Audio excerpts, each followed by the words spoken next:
Salut tout le monde. Ceci est la chaîne Encyclopédie. Le livre que nous interpréterons dans cet épisode est « Ce que la vie devrait signifier pour vous ». Ce livre nous apprendra comment nous transcender, changer notre destin et prendre conscience du sens de la vie. Regardons d'abord une histoire. Il y avait un enfant qui a eu une enfance misérable, il était fragile et malade depuis qu'il était enfant, et a failli mourir d'une pneumonie. Il souffrait également de rachitisme, donc il était très petit et avait de faibles capacités athlétiques. Même sa chance n'était pas très bonne, il avait eu 2 accidents de voiture, ses notes n'étaient pas bonnes et il était au bas de la classe, donc il avait une très faible estime de soi. Mais c'est un enfant avec de mauvaises bases et une faible estime de soi qui a finalement contre-attaqué. Il a étudié dur et est passé du dernier de la classe au meilleur élève. Parce qu'il était toujours malade quand il était enfant, il voulait devenir médecin. Finalement, il a été admis à l'université de Vienne et est devenu docteur en médecine, réalisant ainsi son rêve. Ce qui est encore plus incroyable, c'est qu'il a été apprécié par le psychologue le plus célèbre du monde, il a étudié avec lui pendant 9 ans, est devenu maître en psychologie et a finalement fondé une nouvelle école de psychologie. Cet ensemble de théories inclut son expérience de changement de destin en se transcendant, ainsi que ses réflexions sur le sens de sa vie. L'histoire qui vient d'être racontée est l'expérience personnelle de l'auteur de ce livre, Alfred Adler. La théorie créée par Adler est la psychologie individuelle, introduite dans le livre. Le célèbre psychologue qu'il appréciait était le célèbre Freud. Mais la relation entre Adler et Freud n'était pas une relation amoureuse entre maître et élève, mais des rivaux qui s'aimaient et s'entretuaient. Adler, Freud et un autre homme nommé Jung sont connus comme les 3 géants de la psychologie. Ces 3 personnes étaient toutes engagées dans la psychanalyse, mais Adler a ensuite estimé de plus en plus que l'association de Freud entre tout et l'impulsion sexuelle était trop ridicule. En fin de compte, il n'en pouvait plus, alors il a continué dans 3 articles, il a critiqué Freud, puis a conduit certains adeptes à créer sa propre entreprise et à fonder la psychologie individuelle selon ses propres idées. Alors, qu'y a-t-il d'innovant dans la psychologie individuelle ? Freud croyait que le destin humain était déterminé par les instincts biologiques. Cependant, la psychologie individuelle met l'accent sur l'influence des facteurs sociaux sur les gens et estime que chacun peut atteindre ses objectifs dans la vie et changer son destin par ses propres efforts. On peut dire que l'expérience de vie d'Adler elle-même est un manuel de contre-attaque passionnant. Sa combinaison de psychologie individuelle et de charme personnel l'a rendu très populaire auprès du public. Ce livre est un chef-d'œuvre de la psychologie individuelle. Adler considère le complexe d'infériorité comme un concept central de la psychologie. Il croit que le complexe d'infériorité est le fondement de la culture humaine et que chacun veut transcender ce complexe d'infériorité. Ce livre est donc traduit par infériorité et transcendance, ce qui est très raisonnable. Ensuite, nous utiliserons 3 questions pour résumer pour vous les points clés du livre. La première question est, quelle est la motivation qui pousse une personne à se transcender ? La deuxième question est, comment changer de comportement pour parvenir au dépassement de soi ? La troisième question est, comment prendre conscience du sens de la vie dans le processus de dépassement de soi ? Première partie. Quelle est exactement la motivation qui pousse une personne à se transcender ? Selon Adler, quelles que soient les réalisations que vous avez accomplies ou l'environnement dans lequel vous vous trouvez, vous ne devez pas être satisfait de votre situation actuelle et devez vouloir vous dépasser. Quel que soit le type de personne que vous êtes, vous souhaiterez toujours améliorer votre situation. Pourquoi cela est-il ainsi ? Selon l'analyse de la psychologie individuelle, c'est parce qu'il existe 2 émotions humaines les plus basses qui nous animent dans les coulisses, l'une est un sentiment d'infériorité et l'autre est un sentiment de supériorité. Nous pensons généralement que le complexe d'infériorité n'est pas quelque chose que tout le monde possède. Certaines personnes peuvent se sentir inférieures en raison de mauvaises conditions ou d'un manque de confiance. Mais Adler a déclaré que ce n'était pas le cas, tout le monde a un sentiment d'infériorité, qui est le fondement de la culture humaine et le moteur du progrès humain. Par conséquent, dans sa psychologie individuelle, le complexe d'infériorité est un concept central. Certaines personnes semblent timides dans leurs actions, ou comme Adler lui-même, il était fragile et malade lorsqu'il était enfant et avait de mauvaises notes. Nous comprenons tous que ces personnes ont une faible estime d'elles-mêmes. Certaines personnes qui semblent très fortes, voire très vaniteuses, ont-elles une faible estime d'elles-mêmes ? Oui, selon Adler, ces personnes ont également une faible estime d'elles-mêmes, voire une estime d'elles-mêmes encore plus faible. Il donne un exemple dans le livre. On raconte que 3 enfants sont allés au zoo pour la première fois et ont vu des lions. Ils ont eu très peur. Le premier enfant s'est caché derrière sa mère et a dit « Maman, je veux rentrer à la maison ». Le deuxième enfant se tenait là, son visage pâlide et froid, mais il dit « Je n'ai pas peur du tout ». Le troisième enfant a regardé comme un héros et a demandé à sa mère « Maman, je ne peux pas cracher dessus ». Adler a dit « En fait, ces 3 enfants ont tout peur et sont coupables, mais ils s'expriment de différentes manières. Il en va de même pour la faible estime de soi, certaines personnes ont l'air vaniteuses, mais en réalité, elles ont une faible estime de soi. Mais il ne pouvait pas résoudre le problème fondamental et n'avait pas le choix, il ne pouvait donc que se tromper lui-même et tromper les autres et se forcer à croire que « je suis meilleur que les autres », sinon il ne pourrait pas survivre. En conséquence, il se sentait inférieur à lui-même à l'intérieur, mais extérieurement, il semblait très fort. En fait, ces personnes sont ce que nous appelons habituellement des « tigres de papier ». Après avoir dit cela, vous comprendrez peut-être qu'il peut y avoir une telle personne autour de nous, il n'y a aucun doute sur ce qu'elle dit et ce qu'elle fait. Même si vous soulevez une petite objection, elle se disputera immédiatement ou vous donnera de petites chaussures à porter, parce qu'il est trop coupable. Je ne supporte pas les doutes. Je suis fort à l'extérieur mais faible à l'intérieur. Je me sens inférieur à l'intérieur. Ainsi, du point de vue de la psychologie individuelle, chacun a un complexe d'infériorité, mais l'expression est différente. Il convient de souligner ici qu'Adler ne dit pas qu'avoir un complexe d'infériorité est mauvais, mais au contraire, il estime que le complexe d'infériorité est très important et constitue le moteur du progrès humain et le fondement de la culture humaine. Pourquoi dis-tu ça? Parce que le complexe d'infériorité qu'il a mentionné est en fait une sorte d'insatisfaction des gens à l'égard de leur propre statut, donc chacun veut changer ses conditions de vie. Autrement dit, en psychologie individuelle, le complexe d'infériorité est un concept fondamental. Ce n'est pas un terme péjoratif, ni une mauvaise mentalité, mais un terme neutre. En plus du complexe d'infériorité, il existe également une mentalité que tout le monde possède, appelée complexe de supériorité. Adler a dit que tout le monde a un complexe d'infériorité et que tout le monde veut compenser ce complexe d'infériorité et poursuivre un sentiment de supériorité. Ces deux émotions sont donc en réalité les deux faces d'une même médaille.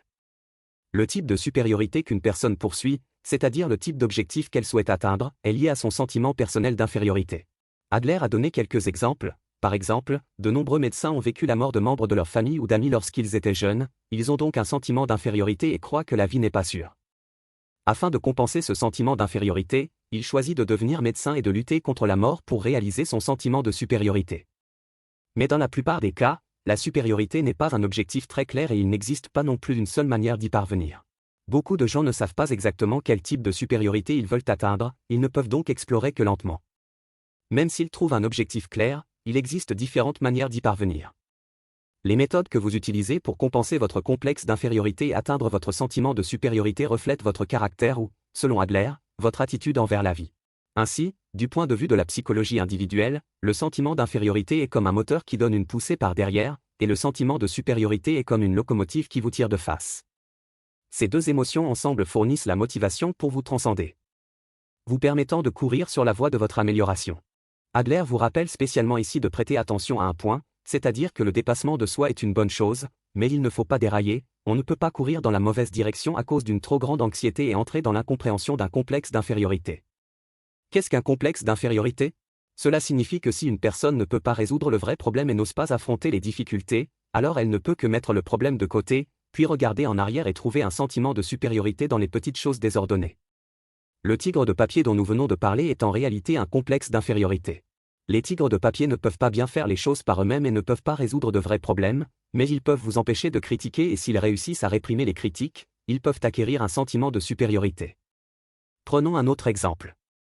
Adler a enregistré l'histoire d'un de ses patients dans son livre. Cette patiente est une jeune fille troublée de 16 ans. Elle a commencé à voler des choses quand elle avait 6 ou 7 ans. Elle veillait la nuit depuis l'âge de 12 ans et sortait tous les jours pour s'amuser avec des hommes. Adler a discuté avec elle et a découvert que cette fille n'avait pas reçu beaucoup d'amour depuis qu'elle était enfant. Ses parents ont divorcé quand elle avait 2 ans. Sa mère ne l'aimait pas du tout et ne se souciait pas du tout d'elle, alors elle ressentait du ressentiment. Finalement, la fille l'a admis elle-même et a déclaré « En fait, je n'aime pas voler des choses et je n'aime pas traîner avec ces garçons. Je veux juste montrer à ma mère qu'elle ne peut pas me contrôler. » Elle utilise donc ses actions pour se venger de sa mère. Adler a dit qu'il s'agissait en fait d'un complexe d'infériorité. Parce qu'elle se bat contre sa mère, mais elle n'est en effet pas aussi forte que sa mère et ne peut pas résoudre de vrais problèmes, elle ne peut donc utiliser que d'autres méthodes, comme voler des choses et rester dehors la nuit, pour compenser son complexe d'infériorité et acquérir un sentiment de supériorité. En fait, nous sommes allés dans la mauvaise direction en recherchant un sentiment de supériorité. De plus, le comportement autistique, la criminalité, la paresse et la rébellion des adolescents sont tous des problèmes causés par le fait d'aller dans la mauvaise direction et de ne pas établir une attitude correcte envers la vie dans le processus de compensation du sentiment d'infériorité et de recherche d'un sentiment de supériorité. Ce qui précède est la première question sur quelle est la force motrice de l'autotranscendance humaine. En résumé, nous avons tous un sentiment d'infériorité et nous essayons tous de transcender l'infériorité et de rechercher un sentiment de supériorité. Les deux sentiments d'infériorité et de supériorité sont ceux qui poussent au dépassement de soi et sont aussi la base du progrès humain. Mais vous devez faire attention à ne pas adopter une mauvaise approche à cause d'une anxiété excessive, sinon vous développerez un complexe d'infériorité, conduisant à des problèmes tels que l'autisme et la criminalité. La seconde partie. Revenons à nouveau, que pouvons-nous faire pour changer nos comportements et atteindre le dépassement de soi? Tant que vous avez entendu parler un peu de la théorie de Freud, vous devez savoir que Freud a accordé une grande importance à l'impact des expériences de l'enfance sur les gens. Il a dit que la personnalité d'une personne se forme essentiellement à l'âge de 5 ou 6 ans. Si vous avez des problèmes de comportement en tant qu'adulte, comme être timide ou timide, vous devez retracer vos expériences d'enfance pour voir si vous avez été effrayé par quelque chose ou par un étranger lorsque vous étiez enfant. En bref, il s'agit de regarder vers l'avenir et de croire que les expériences passées détermineront la personnalité et le comportement d'une personne, donc pour Freud, il est difficile de changer son comportement. La psychologie individuelle nous donne l'opportunité de nous changer. Adler accordait également une grande importance à l'impact des expériences de l'enfance sur les gens. Lorsque ses patients rencontraient des problèmes, il cherchait également les raisons à partir de leurs expériences d'enfance. Mais il existe une différence très importante entre lui et Freud. Adler croyait que les expériences des gens ne peuvent pas déterminer leur comportement, car les gens peuvent interpréter de manière créative leurs propres expériences. Qu'est-ce que cela signifie? Par exemple, si la famille d'un enfant est pauvre depuis qu'il est enfant et que son enfance a été très malheureuse, sera-t-il destiné à ne pas être heureux lorsqu'il sera grand? Selon Adler, pas nécessairement, il pourrait aussi devenir une personne très heureuse. L'expérience de cet enfant est destinée et ne peut être modifiée, mais il est impossible de dire quelles leçons il peut tirer de cette expérience. Il pense peut-être que Dieu est si injuste. D'autres étaient heureux quand ils étaient jeunes, mais je suis si malheureux. Si c'est le cas, pourquoi devrais-je me soucier des autres? J'ai abandonné moi-même. Mais il peut aussi penser que ma vie était si dure quand j'étais enfant et que je ne pourrai plus continuer à vivre comme ça quand je serai grand. Je veux changer ma situation pour que mes enfants puissent profiter d'une enfance heureuse.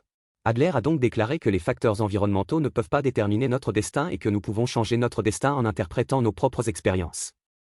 Il a également averti les enseignants et les parents de ne pas dire que l'hérédité ou l'expérience détermine les capacités d'un enfant. Non, ce qui limite réellement les capacités d'une personne, ce sont ses propres pensées. La déclaration d'Adler est très excitante, car il ne croit pas que des facteurs objectifs détermineront le comportement des gens, mais nous donne la possibilité de nous changer nous-mêmes, c'est-à-dire, vous pouvez interpréter de manière créative vos propres expériences et changer vos pensées. Propres efforts. Adler a développé une théorie basée sur son expérience personnelle. Lorsqu'il est allé à l'école pour la première fois, ses notes étaient très mauvaises, surtout en mathématiques, qui étaient très mauvaises, et il sentait également qu'il n'avait aucun talent. Mais son père l'a toujours encouragé, et puis un jour, il a complètement résolu un problème que même le professeur ne pouvait pas résoudre. Sa confiance a soudainement augmenté et il a complètement changé son attitude envers les mathématiques. Il a commencé à aimer les mathématiques, et il a fait depuis, à mesure que vous faites de votre mieux pour améliorer vos résultats en mathématiques, vos résultats s'amélioreront naturellement. Ainsi Adler a déclaré dans le livre, « Voyez-vous, j'ai utilisé ma propre expérience personnelle pour prouver que les opinions selon lesquelles la capacité est innée ne sont tout simplement pas fiables. » En fait, il s'agit d'une réfutation de Freud, car la théorie de Freud est déterministe, ce qui signifie que les facteurs innés et les expériences passées d'une personne déterminent son comportement et ne peuvent être modifiés. Pour Adler, cela n'a aucun sens, et il s'y oppose fermement. Il estime que chacun a la capacité de changer de comportement par ses propres efforts, de poursuivre quelque chose de plus remarquable et de contre-attaquer. Alors pourquoi sa théorie s'appelle-t-elle psychologie individuelle? Il s'agit de mettre l'accent sur l'initiative subjective de chacun. Cela signifie en fait que peu importe l'environnement dans lequel vous vous trouvez ou les expériences que vous avez vécues, cela n'a pas d'importance, vous avez la possibilité de vous changer. En interprétant de manière créative vos expériences et en changeant vos pensées, vous avez la possibilité de changer votre comportement. Que faut-il faire exactement après cela? Adler vous a également donné un moyen d'identifier vos objectifs. Selon Adler, ce ne sont pas les expériences passées qui déterminent notre comportement, mais les objectifs futurs. Pourquoi dites-vous cela? Adler s'est encore une fois utilisé comme exemple. Il a déclaré, « Si je trouve une échelle dans la classe, que je grimpe au sommet du tableau et que je m'assois dessus sans descendre, alors les élèves diront certainement « Oh. Le docteur Adler est fou. » Mais je sais, le but de ma démarche est de surmonter mon complexe d'infériorité. Ce n'est que lorsque je m'assoirai au tableau et que je regarderai toute la classe que je me sentirai grand et en sécurité. Alors ils ne trouveront pas cela étrange, mais trouveront cela très étrange. Raisonnable. Cet exemple illustre que ce qui détermine réellement le comportement d'une personne, c'est l'objectif que nous souhaitons atteindre. Si vous voulez vous changer, vous devez reconnaître vos objectifs. Une fois que vous aurez calibré votre cible, vous serez comme un archer, vous contracterez votre corps et votre esprit et vous ferez en sorte que toutes vos actions servent la cible sur laquelle vous êtes ancré. Ainsi Adler a déclaré que chaque fois que nous corrigeons ou traitons le comportement des gens, nous partons du comportement lui-même et voulons simplement éliminer la maladie. Cependant, du point de vue de la psychologie individuelle, nous ne pouvons pas faire cela. Pour changer le comportement, il faut d'abord le changer. Par exemple, il a dit qu'il y avait un homme qui avait souvent des maux de tête mais qui ne pouvait jamais être guéri. Adler a expliqué que c'était parce que cette personne utilisait ses maux de tête pour échapper aux problèmes, le but de ces maux de tête étant de se débarrasser des problèmes actuels. Par exemple, s'il a mal à la tête, il n'est pas obligé de sortir pour rencontrer des inconnus. Il peut aussi en profiter pour faire des demandes déraisonnables à sa femme ou à ses collègues, comme « J'ai tellement mal à la tête, tu dois aider moi ». Alors pour cet homme, un mal de tête est simplement une fortune qui peut satisfaire nombre de ses besoins. Comment peut-il être prêt à abandonner ce problème? Par conséquent, si l'homme n'en est pas conscient et ne change pas son objectif, alors le mal de tête ne peut pas être guéri.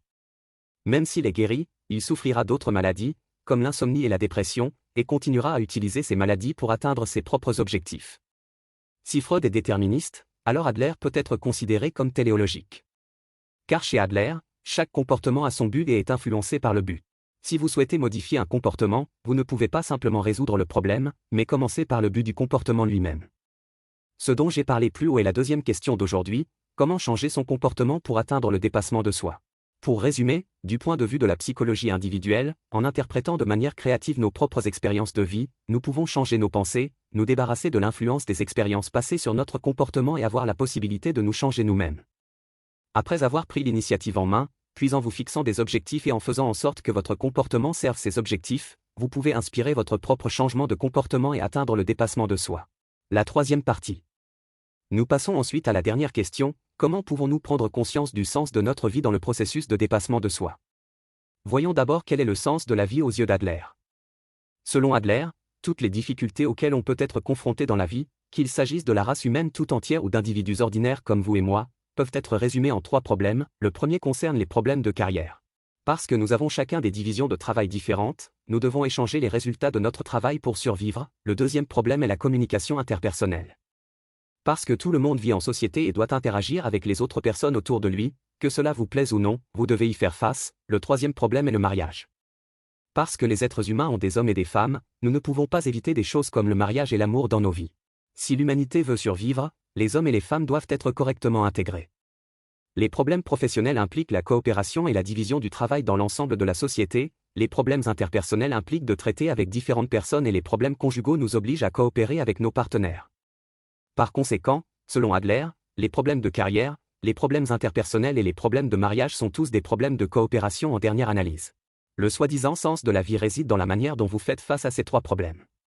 Par conséquent, Adler a conclu que la signification d'une personne ne peut se refléter que dans ses interactions et sa coopération avec les autres. Si vous vous séparez des autres, le sens de votre vie est nul. Alors quel est le sens de la vie? Le seul sens est de contribuer aux autres et à la société dans son ensemble. Tous les problèmes humains sont des problèmes de coopération et la vie n'a qu'un sens social.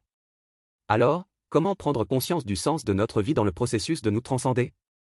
La réponse est déjà évidente, établir une coopération avec les autres. La manière de parvenir à une coopération spécifique ne peut être abordée qu'au cas par cas. En regardant la théorie d'Adler, nous pouvons résumer une règle pratique: lorsque vous faites quelque chose, ne vous concentrez pas uniquement sur vous-même, mais pensez toujours à vos collaborateurs. Prenons comme exemple le point de vue d'Adler sur l'un des 3 problèmes humains majeurs, le problème du mariage. Adler a déclaré que le mariage est un travail qui nécessite la coopération de 2 personnes. D'une part, il s'agit de l'amour durable entre les 2 parties, et d'autre part, cela implique également l'éducation de la prochaine génération. Examinons d'abord la relation entre mari et femme. Adler a déclaré que la raison pour laquelle de nombreux mariages sont malheureux est que de nombreux hommes, et même de nombreuses femmes elles-mêmes, croient que les hommes devraient être le chef de famille et gouverner les femmes. Cela montre qu'ils ne savent pas du tout comment coopérer. Que signifie la coopération? Cela signifie qu'aucune des parties ne peut se trouver dans une position subordonnée, c'est-à-dire que le statut des 2 personnes doit être égal. Si une partie domine toujours, voire force l'autre partie, comment peut-on parler de coopération? Ce mariage n'est donc définitivement pas heureux. Alors, à quoi devrait ressembler le bon sens de la coopération? Adler a déclaré que mari et femme, en particulier les hommes eux-mêmes, doivent comprendre que la position forte actuelle des hommes est le résultat de la culture sociale. Donc si vous gagnez plus d'argent, c'est normal. C'est votre division normale du travail dans la vie de famille. Juste parce que vous gagnez plus d'argent que votre femme, vous ne pouvez pas vous sentir supérieur aux autres. Adler estime que les hommes ne devraient pas se préoccuper de gagner et de dépenser de l'argent, ni se concentrer sur la division du travail au sein de leur propre famille, mais plutôt établir une coopération égale avec leurs femmes et voir les partenaires de votre mariage, c'est-à-dire, la contribution de votre épouse et la gestion conjointe du ménage avec elle. Bien sûr, c'est la même chose pour le mari et la femme doit également coopérer avec son mari. Adler a fait un résumé très touchant, comment pouvons-nous avoir un mariage heureux? Cela signifie prendre l'initiative de prendre soin de l'autre partie, et vous vous souciez plus de l'autre partie que de vous-même. C'est une véritable coopération. Si vous avez déjà été marié ou amoureux, vous comprendrez certainement que ce qu'Adler a dit est très sage. Pensons à l'éducation de la prochaine génération. Selon Adler, l'objectif le plus important, qu'il s'agisse de l'éducation scolaire ou familiale, est de développer la capacité de l'enfant à coopérer avec les autres et de ne pas le laisser devenir une personne égoïste qui ne se soucie que de lui-même. Adler donne ici l'exemple du complexe d'Œdipe. Pourquoi un homme adulte serait-il pathologiquement attaché à sa mère? Adler a expliqué que c'était parce que l'homme n'avait pas établi de relation de coopération avec les autres. Sa mère lui obéissait, mais il ne pouvait coopérer avec personne d'autre que sa propre mère, alors il comptait davantage sur sa mère et voulait la posséder. S'il pouvait également établir une relation de coopération avec d'autres personnes, il n'y aurait pas de complexe d'Œdipe. Le terme complexe d'Œdipe a été inventé par Freud. Il pense que c'est une question de sexualité. Il pense que les hommes veulent épouser leur mère et tuer leur père, alors ils appellent cela Édipe. Selon Adler, il ne s'agit pas d'Édipe, mais de l'incapacité d'établir une coopération avec les autres. Adler a donc dit qu'en tant que mère, vous ne devriez pas trop chouchouter votre enfant, sinon cela lui ferait perdre la capacité de coopérer avec les autres. La mère doit d'abord établir une relation de coopération avec son enfant, puis étendre cette relation à l'enfant et au père, puis élargir cette relation pour que l'enfant fasse confiance aux autres. Ne laissez pas vos enfants se concentrer sur eux-mêmes, mais laissez-les apprendre à se soucier des autres. Qu'il s'agisse de mariage, de carrière ou de relations interpersonnelles, c'est effectivement la vérité. Quittez-vous des yeux, concentrez-vous sur vos partenaires et construisez une relation de collaboration. Selon Adler, la plus haute exigence et le plus grand éloge pour une personne est que cette personne soit un bon employé au travail, un bon partenaire entre amis, un bon partenaire en amour et en mariage, un bon compagnon. Si vous pouvez faire ces trois choses, vous pourrez comprendre le sens de la vie. Ce qui précède est la troisième question, comment prendre conscience du sens de la vie dans le processus de dépassement de soi.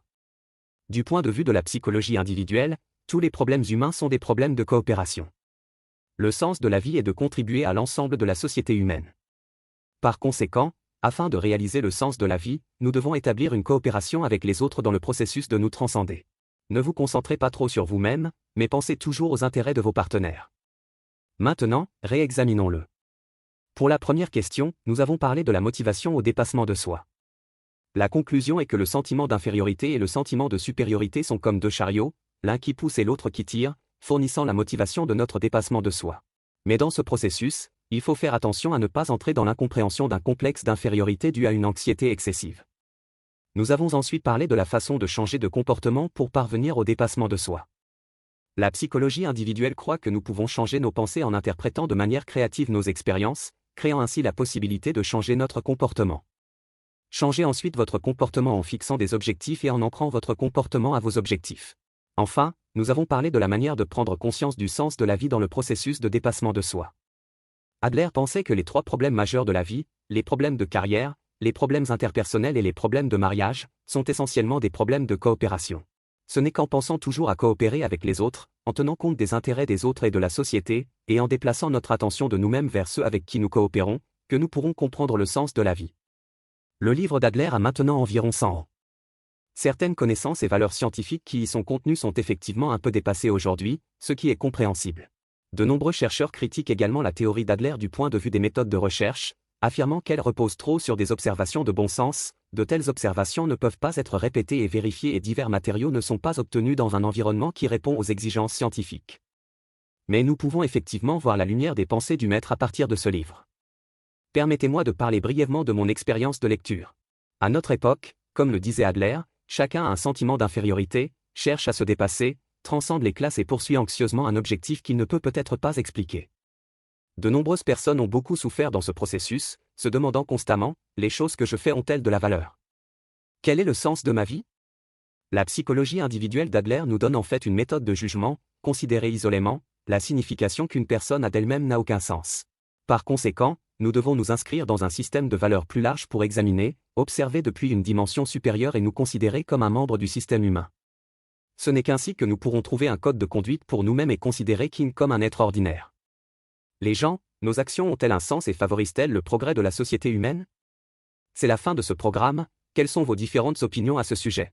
Bienvenue à laisser un message pour discuter avec tout le monde.